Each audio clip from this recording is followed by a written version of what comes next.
a land far from here, and in a time when the buffalo roamed freely, there was a village of people who lived in joy, abundance, and good health.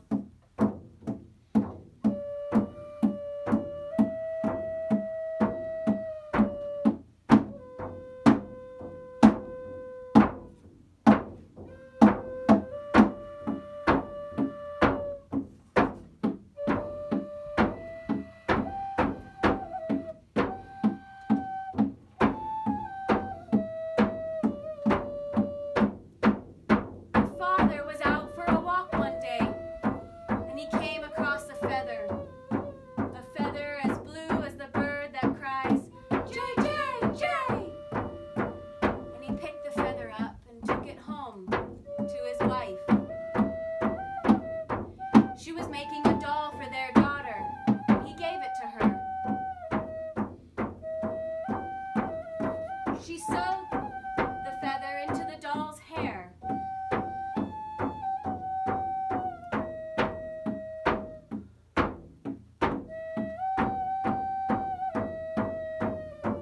And she painted the face with the juice of red berries.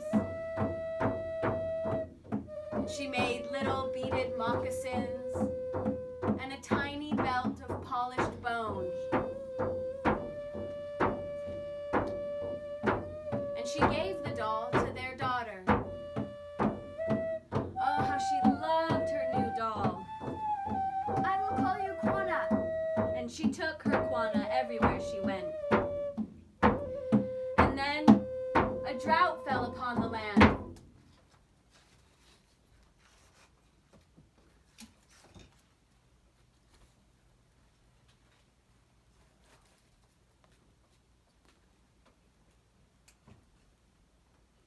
The days grew hot and dry,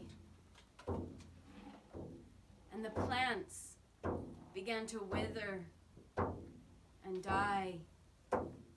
The animals fled in search of food. The riverbeds were thirsty. No clouds shadowed the land.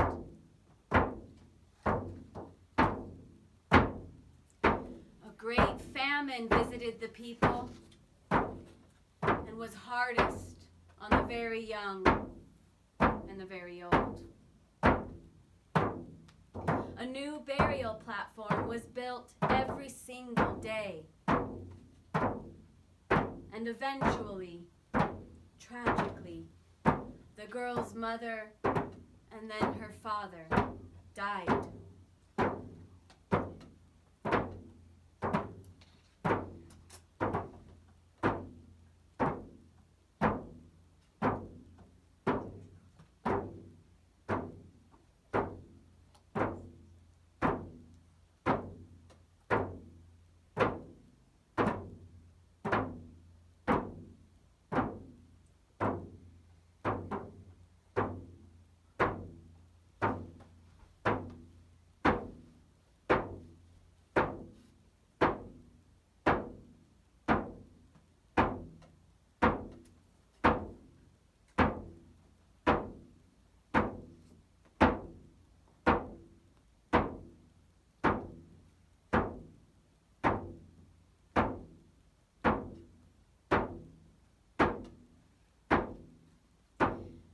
Eventually, the people gave the child a new name, Howike Esto, she who is alone. A ceremony was called. The shaman of the village went on the hill, and the people gathered.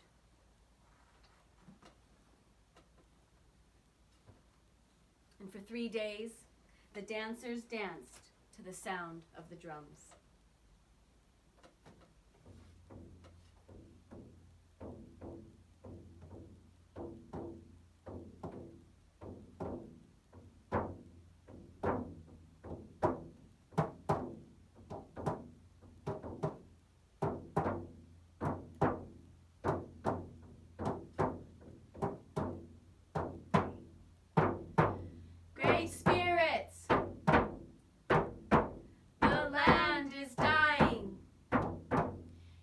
people are dying. Tell us what we must do, so you will send the rains that will bring back life.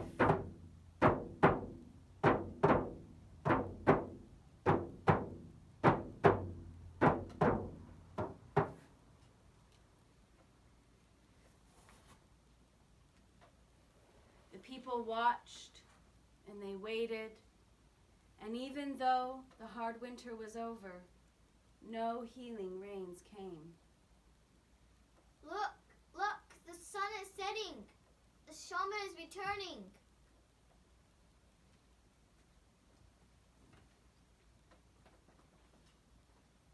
I have heard the words of the great spirits, and the people have become selfish. For years they have taken from the earth without giving anything back. The great spirits say the people must sacrifice. We must make a burnt offering of the most valued possession among us. The ashes of this offering shall then be scattered to the four winds. When this sacrifice is made, drought and famine will cease. Life will be restored to the earth and to the people.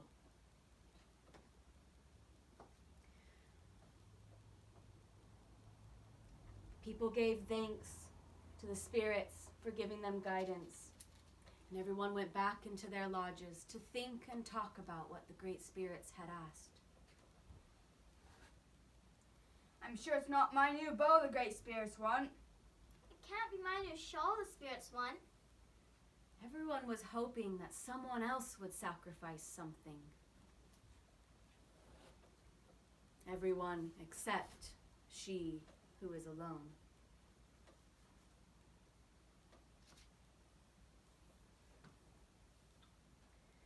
Owinka Esto held her Quana tightly to her heart. She remembered the family that once loved and cared for her,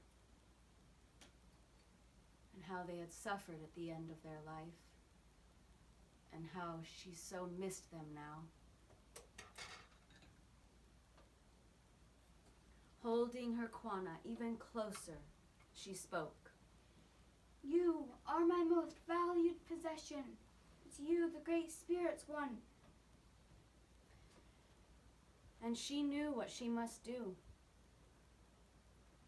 The village slept, and Owinka Esto went into her lodge to get an ember from the fire.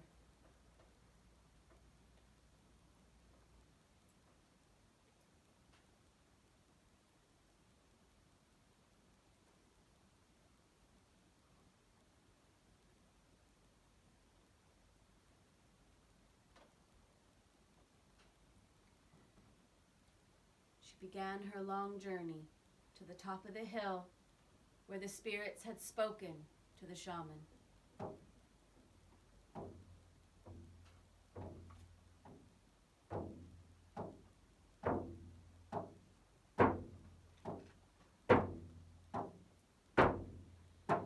Oh, great spirits, here is my warrior doll. The only thing I have from my family who died in this famine. It's my most valued possession. Please accept it.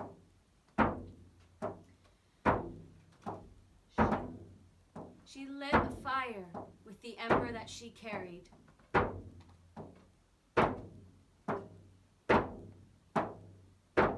And slowly watched the fire grow. And before she could change her mind, Owinka Esto thrust her doll into the fire.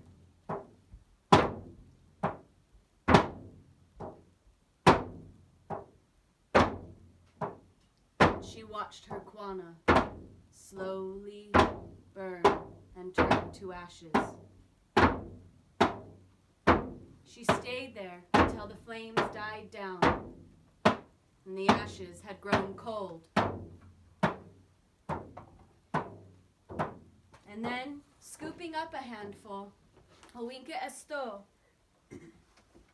scattered the ashes to the home of the winds. To the north, to the east,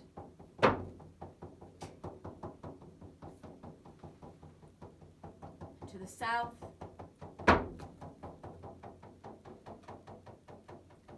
and to the west.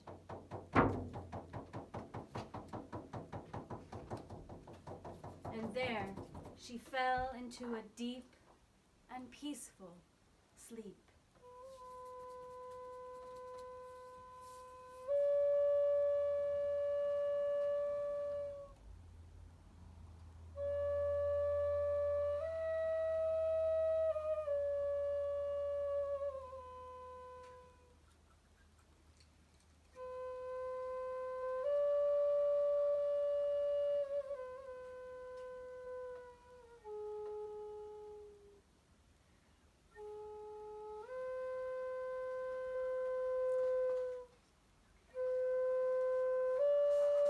The gentle light of the morning sun woke her.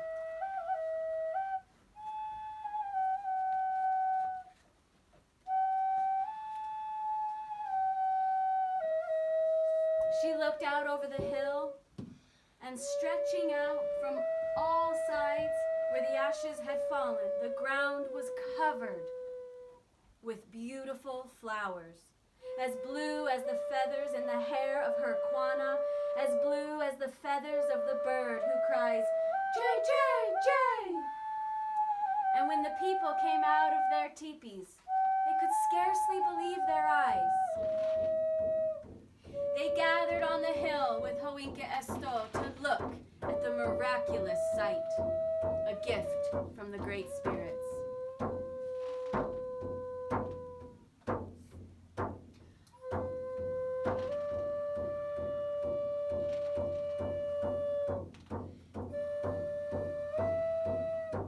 A warm rain began to fall.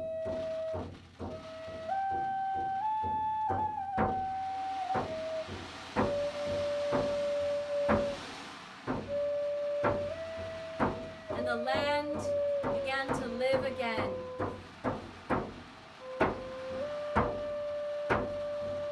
The animals returned, and the people sang and danced their thanks to the Great Spirits.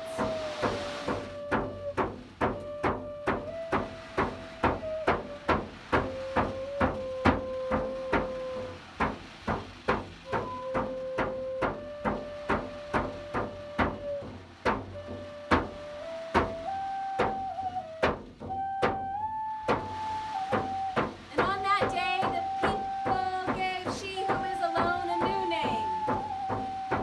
Wakanda Nahowitoa, one who dearly loves her people. And every spring